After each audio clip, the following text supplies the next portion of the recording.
I originally wasn't a theater major when I came to the University of Waterloo. I was a kinesiology major, and I decided to take theater on as a second major because I'd done it growing up, and I just kind of saw the opportunities that the opportunities that they gave me, and a really thing that I liked about this program is that you learn every part of theater. You learn about how to build things, you learn about proper woodworking, stuff like that, how to work in a prop shop, how to work in a costume shop, how to sew, how to use a sewing machine. Also throughout this program we have lots of jobs, like for example, in the summer I was here hanging and focusing the lights and they paid me for that. All right, I just love this program so much. But I'd say coming into this program, it's good to have an open mind because there's really, as Patrick said, there's so many directions you can go in.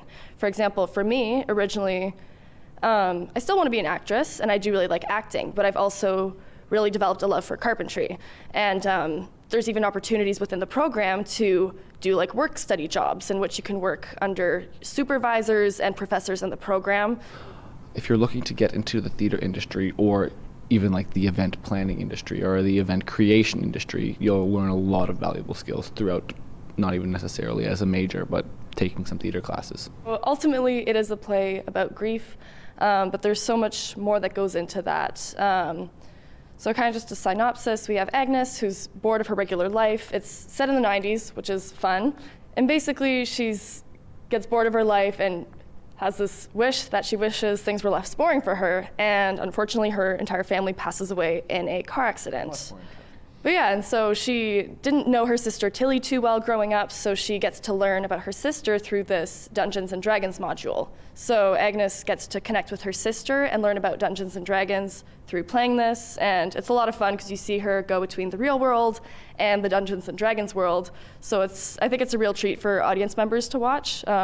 Because yeah, it's always a surprise. You don't really know what's going to happen next. It's a bit of a coming out story of, like, it's a story that allows people who LGBTQ plus to kind of come out and be unapologetically who they are. Yeah, I feel like a lot of people can probably relate to the experiences of some of the characters in this play, whether that be grief. I think most of us have grieved a loved one in our life, or again, like Patrick said, the LGBTQ plus community. There's a lot of representation and queer representation in this play, which is great, especially for the youth seeing this and seeing that that's something that is to be celebrated. Anybody born in the 90s or grew up in the 90s will love all of the references throughout the play. We have a Friends reference, we have a Joey reference, we have other references that go over my head because I wasn't born then. Well, there's always stuff going on. If you're curious about the program, I would say message an advisor. You can also follow at UWTheaterPerf on Instagram. Yes. And that will have lots of information about all of the shows that we're doing. Mm-hmm.